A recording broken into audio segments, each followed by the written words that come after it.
Hello, my name is Pamela Unchuk, and I am the Academic Director of the English as a Second Language Institute at UW-Stout.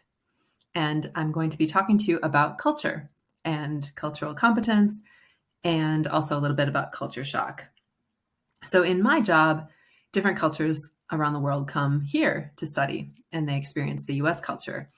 And for you, as a study abroad student, you'll be doing the same thing, but going to other countries around the world.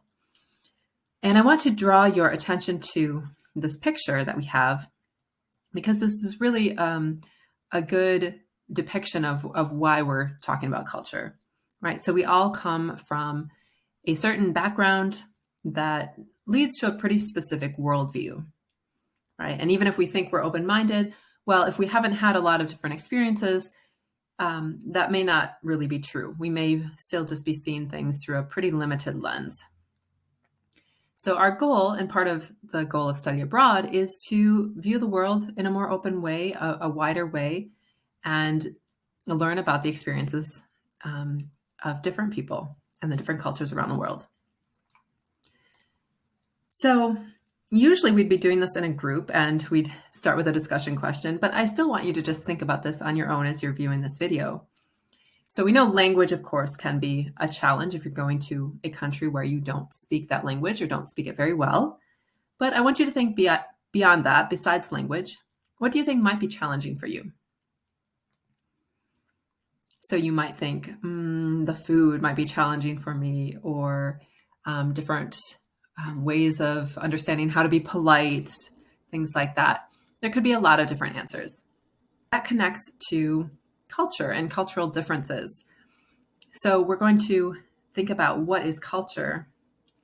And of course, for the most part here, we're thinking about national culture, right? So the Chinese culture or South Korean culture or Australian culture and so on. But really, culture is much smaller than that. It's just defined as a group of people who do, feel, and or believe similar things. So anytime we have really shared experiences and background, we tend to form what we call a culture, right? And the way we think about culture, and you may have seen this before, is the iceberg concept. So with the iceberg concept, there is a part at the top that's visible, that we can clearly see. And then there's a whole much bigger part below the surface. And this is still part of culture, but it's not as obvious. So let's think about what this might look like when we really apply it to culture. So first of all, at the top, and these are things that, again, are pretty easy to see. We can see differences in food, the language, different cultural symbols like flags, holidays, celebrations, and so on, right? Those are pretty easy to distinguish as belonging to different cultures. But then below the waterline, we get into these more complex and a little bit harder to recognize differences. Just a short list, there's many, many more that could fit into this category. So ideas of what is good personal space, right? What's our concept of time, right? Is it really important to be exactly on time? Is it okay to be 5 minutes late? Is it okay to be 30 minutes late or 2 hours late? There's different cultures that view those all in different ways, right? Or what makes a good leader? What is beauty? How do we define what's beautiful? How do we show respect? How do we deal with conflict in different ways, and so on? So all of these things are related to our culture, but sometimes we forget that they are, right? So we just think that there's a certain way of doing things. And when we travel, or when we meet people from different cultures and they act in different ways, we can be a little bit shocked sometimes, right? And uncomfortable. So that's okay. That's perfectly normal. And that's an important part of why we travel and why we do things like study abroad, where we have to interact with different cultures. Because recognizing these cultural differences is, again, really, really important if we want to widen the way that we see the world, right? And experience the world. Just a personal example, I've actually traveled and lived in several different countries. I've experienced culture shock pretty strongly in different ways, but my example is actually going to be something related to my time at Stout. So when I first started teaching at Stout, I had never taught Muslim students before. And when I started teaching here, I had a lot of Saudi Arabian students. And pretty much all of the women wore a hijab or head covering. Some of them were pretty fully covered, like we see in the picture here.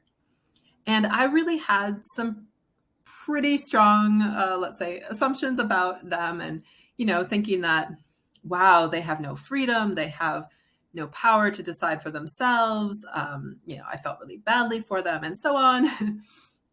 And I really just thought that we were going to be so different that maybe I could not be friends with them, or they wouldn't like me.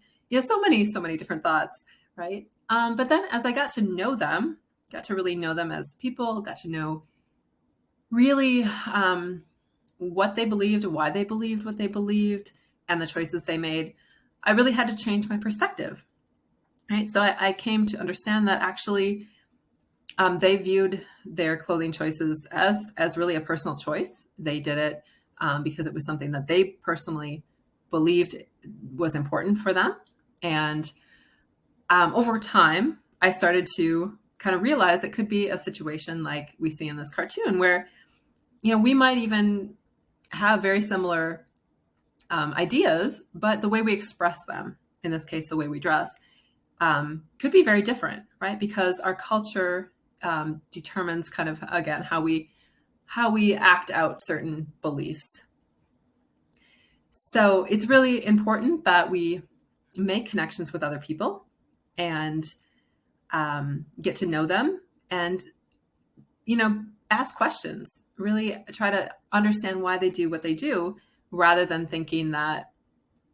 assuming the answer, right? So that's part of becoming a more culturally competent person. Developing intercultural competence is really a goal that we all should have. It's considered very, very valuable for jobs, but I consider it very valuable just for life, right? For meeting people, for developing relationships with people around the world. And so what is this? What is intercultural competence? Well, here's kind of a definition for us, but it really starts with understanding what culture is, understanding our own culture, why we do the things we do or believe the things we do, then starting to explore how those are different in different places, in different groups, and then getting to the point where we can kind of shift our behavior or understanding across those cultural differences. And it doesn't mean that we have to change who we are or what we do, but it's really a mental shift. It's a perceptual shift. And it's really, really important if we want to, be a better global citizen, right? And have, like I said, have better relationships, connect with people all around the world. So I hope that that's something that as you travel, you're going to think about, because travel doesn't necessarily make this happen. You really have to be looking for ways or thinking about wanting to develop your intercultural competence. So just being in a different place is not enough. And I want to end just by talking a little bit about culture shock and cultural adjustment. So what often happens when we do travel to a new place is, at first, everything's pretty new and interesting and exciting. We are so happy that we got to where we wanted to be. It may have been something we've been dreaming of for many years. And then after a period of time, it might be a month, 2 months, so on, we often start to have a lot of negative feelings, right? So suddenly we're really homesick. We might just start not really liking the people there or liking certain things. And what's usually happening at that point is we're experiencing culture shock. And we might not even realize it. So that's why I want to talk about it, so that when it happens to you, and I hope it happens to you because it's actually not a terrible thing, it's worth going through. But I hope that you do experience it a little bit, but then you're also able to overcome it by recognizing that maybe the discomfort that you're feeling or whatever is actually just because you are experiencing a different culture and it's not matching with your worldview, right? So as you get to know that culture more, hopefully you can reach a point where you're feeling really, really comfortable there again and beginning to maybe understand some of the differences or accept some of the differences, right? And get to know the people there, connect with them, rather than thinking, oh my gosh, they're so strange. Why are they doing it this way? Things like that. And just a final thought, be aware when you come home again, especially if it's after, an extended period of time in that country, in that new place, you might also experience what we call reverse culture shock. So you'll be excited about coming home, but when you get home, you might have that kind of letdown period where, again, you're feeling kind of out of sorts, out of place. You might find it difficult to talk to people because, maybe your family has not had that experience or so on. So just keep that in mind. It can happen. It's perfectly normal. And that's a good time to really reach out maybe to other people who have studied abroad, right? Or the study abroad office and so on.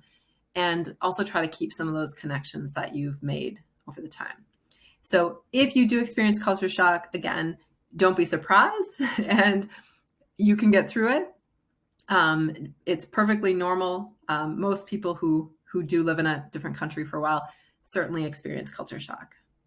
So just to sum up, I hope that you can think about culture in all the ways that it affects our lives and affects how we see the world, and then view your trip as a stepping stone to really increasing your cultural awareness, and also just having a lot of fun and just having a great experience.